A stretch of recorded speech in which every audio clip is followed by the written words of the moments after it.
¿Cuáles son los ajustes que se han realizado respecto al Reactiva MIPE 1? Para ello vamos a hablar con el economista Miguel Santillana, a quien ya tenemos a través de la plataforma de Zoom, y le damos la bienvenida a Reactiva Pyme. Señor Santillana, ¿cómo se encuentra? Buenos días. Muy buenos días, muchas gracias por la invitación. Antes que nada, agradecerle esta deferencia y plantearle pues cuáles son los puntos fundamentales en los que varió Reactiva Perú 2 respecto a Reactiva Perú 1 y qué tan eficientes se han demostrado que puede ser para llegar efectivamente a la micro y pequeña empresa. A ver, yo creo que el orden en que se hizo las cosas estuvo al revés. Yo creo que el Reactiva 1 debió ser para MIPES y las pymes, que son las que más han sufrido en esta pandemia, puesto que si uno analiza a quién se le dio el Reactiva 1, es realmente a los grupos empresariales que tienen espaldas financieras para aguantar, y por otro lado que se ha dado dinero a empresas que no tienen nada que ver con la producción, como los productores del programa Esto es Guerra, o por otro lado, grandes estudios de abogados que no tenían nada que hacer en la filosofía de lo que se quiere hacer con el Reactiva. En primer lugar, se debió ir a las pymes, puesto que son las que más empleo dan en todo el Perú, y por otro lado, se ha demostrado que a las pymes se les puede dar crédito a una muy baja tasa de interés.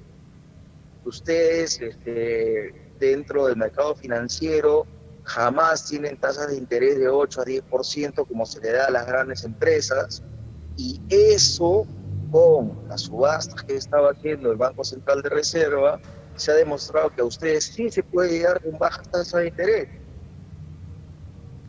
Efectivamente, en ese punto sobre la tasa de interés, vale recordar pues que hace 2 días nada más hubo una nueva subasta y me parece que la tasa de interés está en 1.75. Me parece que se ha venido elevando, aunque ligeramente, pero todavía pues dentro de del marco estimado, ¿verdad? Claro, pero digamos, esa es la tasa que toman los bancos o las cajas que a su vez les van a prestar a ustedes. Entonces, cuando ellos reciban un dinero a 1,75, no van a prestarle a ustedes como querían antes, prestarles al 70%, lo cual es usura. Entonces, acá como que se ha clarificado ese tema, que sí se les puede dar dinero a un mucho menor costo. Ahora, estos ajustes son suficientes y quiero rescatar sobre todo una parte en la que usted mencionaba, pues, cómo se le pudo haber dado dinero a quizás empresas que en estos momentos no era, su reactivación no era necesaria, que generó indignación en la población. En ese sentido, se ha criticado también que sean solamente personas jurídicas, las pequeñas microempresas, personas jurídicas y no personas naturales con negocios, como son en su mayoría las beneficiarias de Reactiva Perú 2. ¿Qué nos puede decir al respecto? Bueno, las microempresas son empresas familiares, y eso no es Así es. ningún secreto para nadie. O sea, este, todas las grandes historias de éxito empresarial de los últimos 30 años en Perú empezaron como empresas familiares, en las cuales todos los miembros de la familia participaban y de a poco fueron creciendo. Entonces, yo no entiendo para qué pedir más papeleo de lo que ya existe. Sabemos que trabajan, que laboran, dónde está su domicilio fiscal, y sigamos adelante. Ellas son las que van a levantar la economía peruana. Otros ajustes que se pueden hacer respecto a Reactiva Perú 2, ¿cuáles podrían ser según su experiencia? Mira, tanto en Reactiva 1 como en Reactiva 2 se está pidiendo demasiado papeleos, no necesariamente desde el punto de vista del MES, pero de los otros sectores. No sé si se acuerda que querían poner una enfermera por cada 20 empleados en una Así es. empresa. Y en este momento las enfermeras, pues, casi todas están en los hospitales viendo el tema del COVID. O sea, era un absurdo ese tipo de cosas. Entonces, las empresas deberían guardar protocolos, sí, pero protocolos que sean viables, que sean sencillos de cumplir y que estén al alcance de los empresarios. Entonces, tratar de poner procedimientos que además tú los cumples y te dicen que te falló un punto y coma, una coma, y están, o sea, los procedimientos, más que facilitar que la gestión y la empresa funcione, está para paralizar. O sea, más que ayudar, estorba. Y en este momento lo que necesitamos son procedimientos rápidos para que la gente vuelva a trabajar lo antes posible. Muchas trabas, sin duda, señor Santillana. Estamos hablando pues de uno de las iniciativas del gobierno. Otra es el Fondo de Ayuda Empresarial MIPE. ¿Cómo evalúa usted, según su visión, este otro proyecto?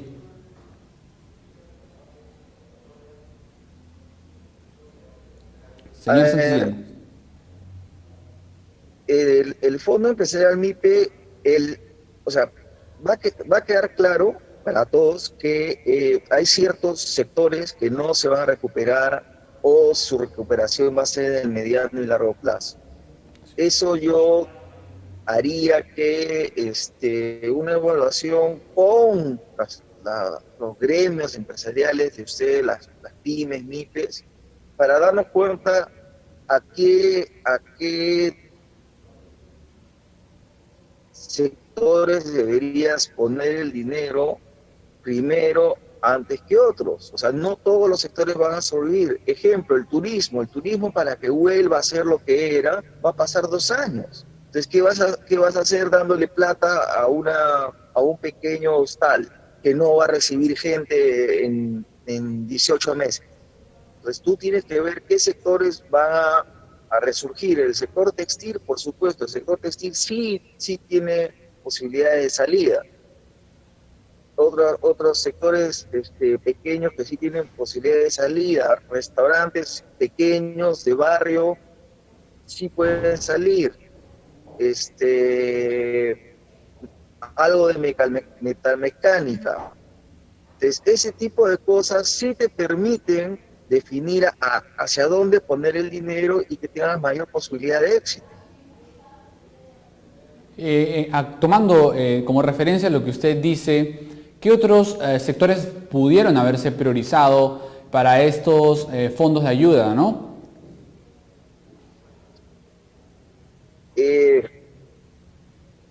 Para mí, textil, metalmecánica,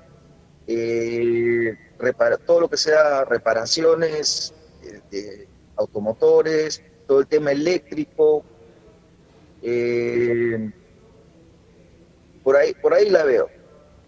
Pero cosas, o sea, había mucho interés y era un área de la economía creciente, todo lo que era pues turismo, todo lo que era viajes, turismo interno, etcétera. Pero eso, como les repito, no se va a recuperar. Entonces, los gremios también tienen que juntarse y discutir qué hacer primero, qué después. Porque les recuerdo una vez más, sea Reactiva 1, sea Reactiva 2 o el fondo que me mencionas, el dinero no es eterno.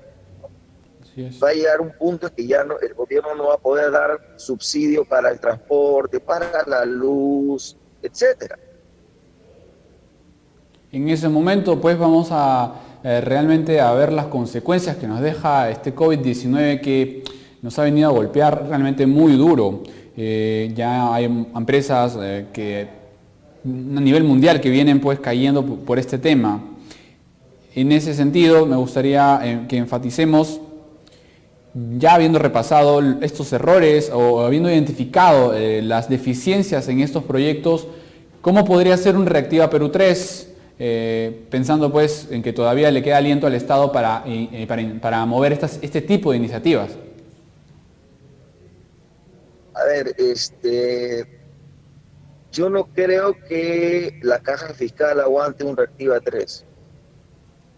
¿Ok? Ya con los niveles de déficit que ha generado en este momento y con las garantías que ha puesto el Estado, puesto que recuerde, si el privado beneficiario no paga, lo asume el Estado.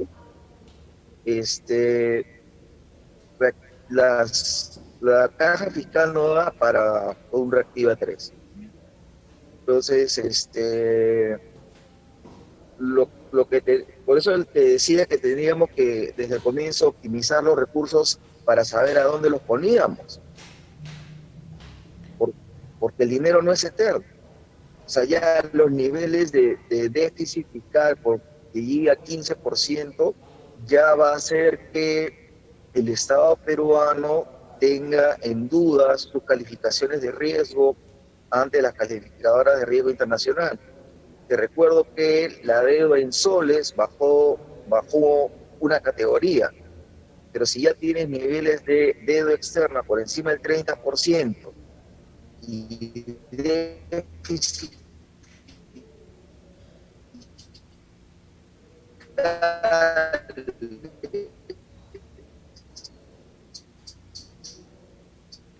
Y señor Santillana, parece que tenemos algunos problemas con la comunicación. Le pedimos que se acomode mejor para poder escucharlo. De todas maneras, le queríamos consultar ya en esta nueva realidad que usted nos plantea, con una caja fiscal que no va a aguantar un Reactiva 3, con una mal enfoque de los rubros a los cuales se ha designado pues estos programas. ¿Qué hacer? ¿Qué hacer ahora con lo que se ha jugado hasta el momento, ¿no? Es muy importante conocer la opinión del señor Santillana y seguramente estamos retomando la comunicación en breve, pero antes que nada recalcarles básicamente de qué se trata Reactiva Perú 2, junto con Reactiva Perú 1, buscaban pues que el Estado garantice la entrega de los créditos y la correcta selección de prestatarios. Otra de los planteamientos que le vamos a hacer al señor Santillana es el papel que juegan las cajas rurales en este momento. Me comenta que ya estamos de vuelta con el señor Miguel Santillana y le reitero la consulta si me oye bien. ¿Me oye bien, señor Santillana?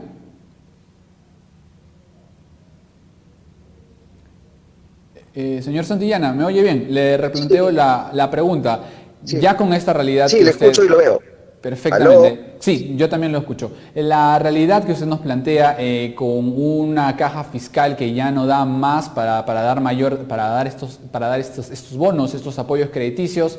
También el mal enfoque que usted señala que hubo desde el Estado respecto a los rubros a los cuales estaban dirigidos y, digamos, con todo lo jugado hasta el momento, ¿cuál debería ser pues el siguiente paso?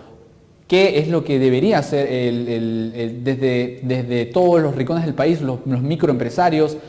¿Qué va a pasar con el país? ¿Cuáles son sus proyecciones? A ver, mira, lo que tú tienes que hacer ahora es atraer inversión privada a cualquier costo.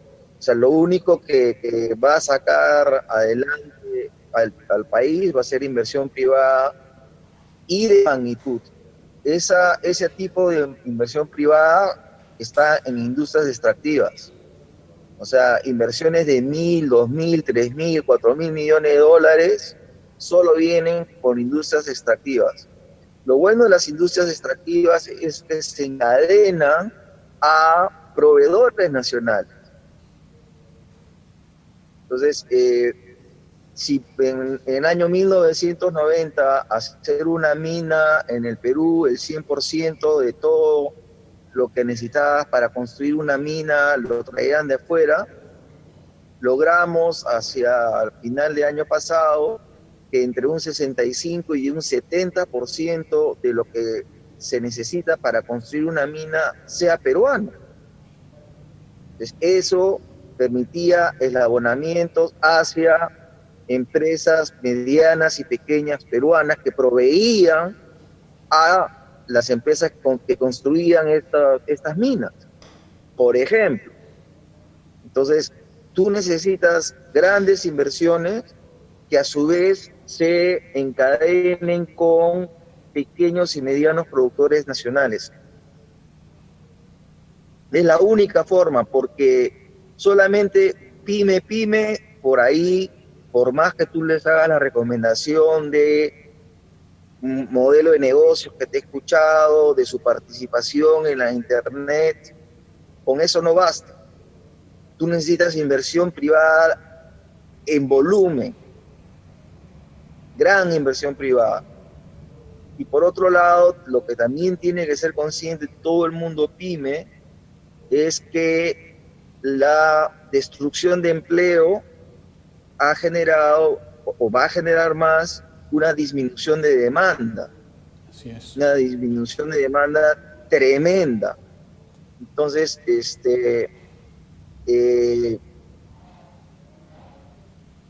si bien les has dado muy buenos consejos de estrategia de negocios, internet, etcétera, también tienes que ser consciente que tus niveles de ingreso por demanda van a bajar pues 30, 40%. Y eso es consecuencia de la pésima forma en que decidimos enfrentar la pandemia. Pero de eso ya pasó, olvídate, y eso ya pasó. Ahora tenemos que ver para adelante. Y para adelante, como te digo, es número uno, para mí, que se sinceren la información que se nos está dando sobre la enfermedad, porque no creo en ninguna cifra que te dé el gobierno. Una vez que nos quede claro cuál es la magnitud del problema, saber actuar en las zonas y con lo que necesite la zona. Todo este tema de camas, ventiladores, oxígeno, todos los días nos muestran en la televisión, hay más camas, pero esas camas no están conectadas pues a los equipos, tampoco está conectado al oxígeno, entonces cama como cama no sirve. Entonces tenemos que dimensionar bien el problema, asignar bien los recursos, tener cuidado en la velocidad en la cual abrimos la economía, porque lo peor que nos puede pasar es una nueva cuarentena. Bueno, el presidente ya ha dicho, ¿no?, que no ve posibilidades de que haya una nueva cuarentena.